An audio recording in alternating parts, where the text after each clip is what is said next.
Fala pessoal, tudo bem? Aqui é o Moacir da Fan Engenharia. Vamos com mais um vídeo aqui do canal e hoje eu vou falar para vocês, vou mostrar para vocês como representar em projeto um condutor de proteção que vai aterrar a carcaça do quadro metálico. Como é que eu represento esse projeto? A maioria das vezes eu não encontro essas informações no projeto. Quais os locais que eu devo demonstrar que o meu quadro de distribuição ele vai ser aterrado devido ao mesmo possuir uma carcaça metálica? Vou mostrar para vocês a representação disso em projeto, como analisar, como mostrar isso no projeto. Então vamos lá.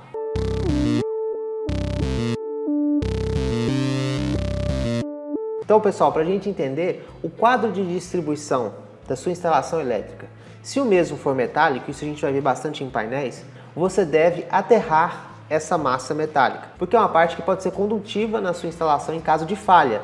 Então o quadro de distribuição metálico ele é uma massa, né?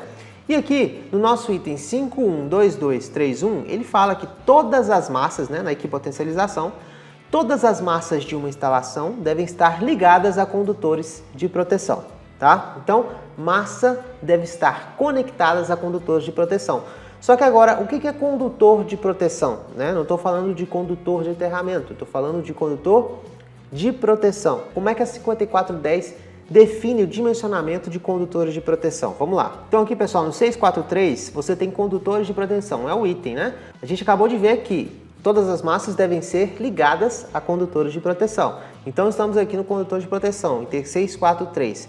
Neste condutor de proteção, você tem as seções mínimas deste condutor de proteção e existe um cálculo para a seção desse condutor de proteção. Alternativamente a este cálculo, nós temos a tabela 58 que também pode ser utilizada e que é mais comumente utilizada, porque simplesmente você consulta a tabela para poder fazer análise. Então aqui, pessoal, na tabela 58, a gente observa que a seção mínima desse condutor de proteção, ela é dada aqui pelos condutores de fase da sua instalação e ela não deve ser inferior a 2,5, conforme esse item aqui abaixo. Então 64314, ela fala, seção de qualquer condutor de proteção que não faça parte do mesmo cabo ou não esteja contido no mesmo conduto fechado, em que os condutores de fase não devem ser inferior a 2,5, tá? Em cobre, se for provida de proteção contra danos mecânicos, e 4 milímetros em cobre ou 16 em alumínio, se não for provida proteção contra danos mecânicos. Ela não pode ser inferior a 4 milímetros, e 4 para cima. Então, pessoal, o caso do quadro de distribuição, o aterramento desse quadro de distribuição, ele se encontra aqui, 64314. Seção de qualquer condutor de proteção que não faça parte do mesmo cabo ou não esteja contido no mesmo conduto fechado que os condutores de fase, não deve ser inferior a 4 milímetros, tá? Então, condutor de proteção com seção mínima é de 6 milímetros ou acima. E aqui a gente consegue observar a seção mínima desse condutor. Então, você vai se basear no seu condutor de proteção para aterramento do seu quadro de distribuição através de condutores de fase. Mas, obviamente, pessoal, esse tipo de instalação, na hora de você fixar no quadro de distribuição, ele se torna mais difícil à medida que meus condutores de fase eles vão aumentando, Então, se eu tenho condutores de 50, de 70, eu tenho que trabalhar com a metade desses condutores, para poder fazer a equipotencialização.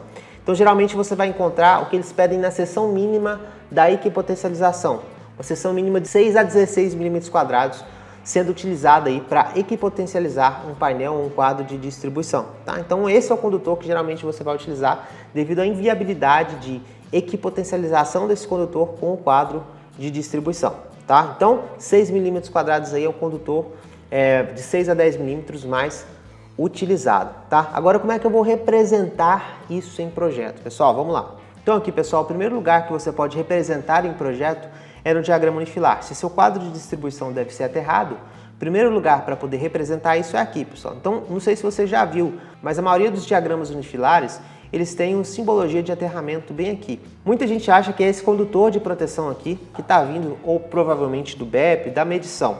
Mas, pessoal, essa simbologia aqui é a simbologia de aterramento do quadro de distribuição, aterramento da carcaça metálica deste quadro, tá? Geralmente aqui a gente pode até indicar a seção desse condutor aqui em milímetros quadrados, E aí, pessoal, você vai encontrar nos painéis de distribuição essa seção aí para condutores de 4 milímetros e 6 milímetros quadrados.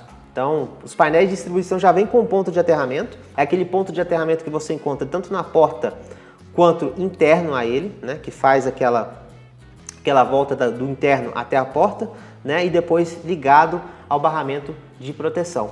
Então você vai encontrar aí pontos de aterramento entre 4 e 6 milímetros quadrados, né? E você pode indicar ele aqui bem na simbologia do seu diagrama unifilar. Esse é o primeiro local que você pode indicar o condutor de proteção aterrando, né, a massa metálica do quadro de distribuição. Então esse é o primeiro local. Muita gente confunde aqui com o próprio condutor em si e coloca aqui, tem 70 milímetros quadrados de proteção, coloca 70 milímetros quadrados aqui de proteção. Pessoal, para aterrar a carcaça de um quadro fica inviável você fazer esse tipo de instalação fixando no quadro de distribuição, até porque os painéis em si nem vêm com pontos de aterramento dessa magnitude. Outro local também que você pode representar, pessoal, faça um detalhamento do seu quadro de distribuição, né? Fazendo esse detalhamento, você pode representar este aterramento também por desenho, pela vista frontal. Então aqui a gente tem um conector, terminal de compressão, e aqui você tem um condutor de proteção interligando até o barramento, o borne de proteção. Tá certo? Então, pessoal, seguindo a NBR 5410, o mesmo deve ser aterrado, né? A massa metálica deve ser aterrada por condutores de proteção. Tendo a inviabilidade de, caso eu tenha condutores maiores, utilizar a metade desse condutor para aterrar o quadro de distribuição, obviamente que você vai ter condutores aí de 25 milímetros, de 35 milímetros, de 70 milímetros, né? Geralmente a gente trabalha então com condutores de 4 milímetros, que é o mínimo que a norma pede, até 16 milímetros, né? Mais comumente utilizado aí nos painéis de distribuição para fazer o aterramento dessa carcaça, 4 a 6 milímetros quadrados. Ele já vem com ponto aí de aterramento, beleza? Representações em projeto: vista frontal do quadro de distribuição, diagrama unifilar também, e obviamente a gente não pode esquecer das notas de projeto. Também deixe em notas de projeto que o quadro de distribuição metálico, por ser uma massa, conforme a NBR 5410 cite o item dessa NBR, o mesmo deve ser aterrado conforme mostramos no diagrama unifilar, né? Então indica a prancha em que está o diagrama unifilar, e também no detalhamento de quadro indique a prancha em que está esse detalhamento de quadro. Então, nota de projeto, indique também que a massa do seu quadro de distribuição vai ser aterrada. Diagrama unifilar e também quadro de distribuição. É um item muito importante que a maioria das inspeções visuais que a gente faz aqui, eu observo a falta de aterramento deste condutor de proteção no quadro de distribuição, tá? Existe lá o ponto de aterramento do quadro, mas geralmente ele não é aterrado em várias instalações que a gente observa aí fazendo inspeção visual, beleza? Então é isso aí, pessoal. Espero que eu tenha ajudado vocês. Nunca esqueça de trabalhar e indicar isso no seu projeto elétrico, tá? Porque isso pode ser um item que pode principalmente salvar vidas, né, em caso de algum acidente, em caso de faltas. Beleza? Um grande abraço para você e até a próxima.